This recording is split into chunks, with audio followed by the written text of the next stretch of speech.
হে প্রভু, হে অনাদি রাধি গোবিন্দ, হে কৃষ্ণ করুণা সিন্ধু, করুণা সিন্ধু দীন বন্ধু জগৎপতে, জগৎ পথে গোপেশ গোপিকা কান্ত, শ্রী রাধাকান্ত নমস্তুতে। রাধাকান্ত তাই গৌর হরি বল, হরি বল। স্তুতে। প্রভু, আমার স্বামীকে ক্ষমা করে দাও। আমার স্বামীকে যদি আপনার এই ভার আপনি অধিক সময় রাখেন, তাহলে আমার স্বামী বুঝি আর প্রাণে বাঁচবে না। তখন গোবিন্দ আমার বললেন, কালিয়াকে আমি ক্ষমা করে দিতে পারি, কিন্তু কালিয়াকে কথা দিতে হবে ও যেন কোনোদিন আর এই হ্রদে না এসে বসবাস করে। তোমরা সবাই এই হ্রদ পরিত্যাগ করে অন্য কোথাও চলে যাও।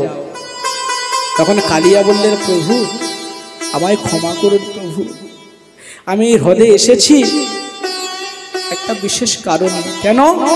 তোমার এই হ্রদে আসার কারণ কি? না প্রভু, একদিন আমার মাতা কদ্রু এবং গরুড়ের মাতা বিনতা, এই দুজনার মধ্যে তর্ক বেঁধে গিয়েছিল। আমার মাতা কদ্রু বলছেন যে, বিনতা দিদি, ওই সমুদ্র মন্থনকালে সাগর থেকে যে অশ্বটি উঠেছিল, সেই অশ্বটির বর্ণ ছিল কৃষ্ণ বর্ণ। আর বিনতা মাতা বলছে, না না, ওই অশ্বটির গায়ের রং ছিল শ্বেত বর্ণ। এখন এমন ভাবে তর্কাতর্কি করছে। আমার মাতা বিনতা বললেন, আচ্ছা দিদি, তাহলে যে এই তর্কে হেরে যাবে সে চিরদিন তার দাসিত্ব মোচন করবে। অর্থাৎ আমি যদি তর্কে হেরে যাই, আমি আপনার দাসিত্ব মোচন করব, আপনি যদি তর্কে হেরে যান, আপনি আমার দাসিত্ব মোচন করবেন।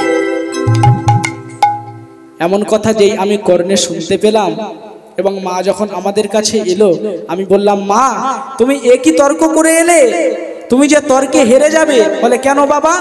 বলে, সমুদ্র মন্থনকালে যে অশ্বটি উঠেছিল, সেই অশ্বটির অঙ্গকান্তি ছিল শ্বেত বর্ণ, কৃষ্ণ বর্ণ নয়। তুমি যে চিরদিনের জন্য দাসী হয়ে যাবে।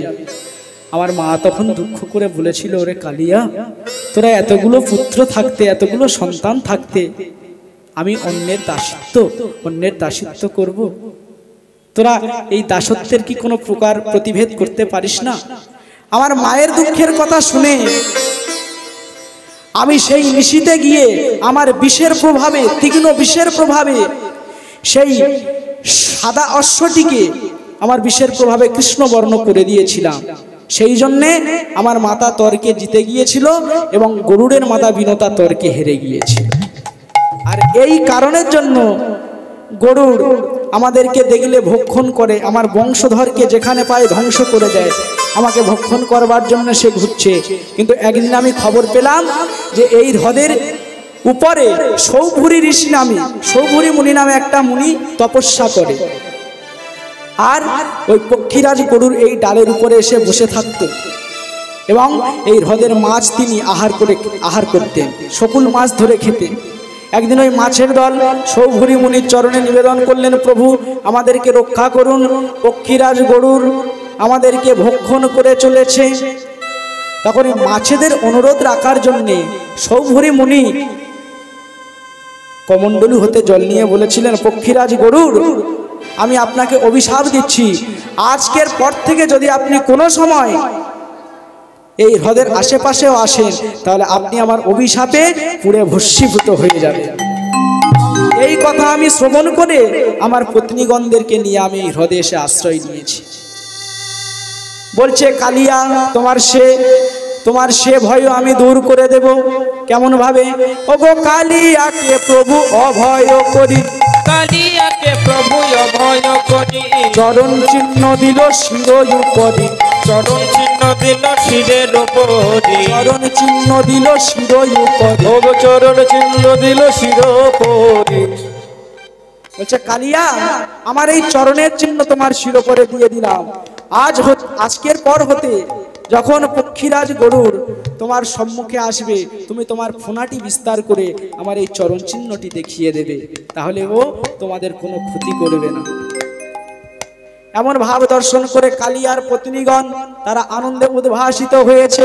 ওগো নাগম্ব নাগম্ব করিও স্তুতি, নিতাই গৌর হরি বল হরি বল। নাগম্ব নাগম্ব করিও স্তুতি, নাগম্ব নাগম্ব করিও স্তুতি। যেন মনে করি করিয়া রতি, যেন মনে করি করিয়া রতি, যেন মনে করি করিয়া রতি, যেন মনে করি করিয়া রতি, যেন মনে করি করিয়া রতি। বলে আনন্দ আর ধরে না, আনন্দ যার ধরে না, আনন্দ আর ধরে না, আনন্দ যার ধরে না। কালিয়ার পত্নীগণের আনন্দ আর ধরে না, কালিয়ার পত্নী গণের আনন্দ যার ধরে। বলি কালিয়ার পত্নীগণের আনন্দ আর ধরে না, কালিয়ার পত্নী গণের আনন্দ যার ধরে না। বলছে কালিয়া আর বিলম্ব করো না, তুমি মস্তকে করে আমায় নিয়ে তুমি তীরের উপরে ভেসে ওঠো, না জানি আমার মায়ের বুঝি বিপদ হয়েছে। তাই গোবিন্দের চরণে প্রণাম করে শত রমণীগণ তারা প্রণাম করে তারা ওই কালিয়ার হ্রদ পরিত্যাগ করে চলে গিয়েছিলেন রমনব দ্বীপে।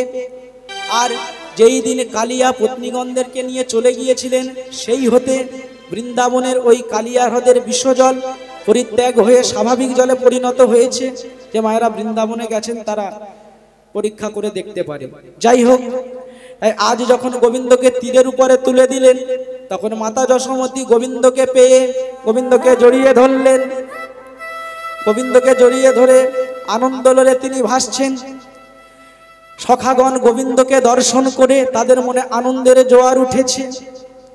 বৃন্দাবনের ধেনুবৎসগণ তারাও আনন্দ করছে, পশু পাখিগণ তারাও আনন্দ করছে।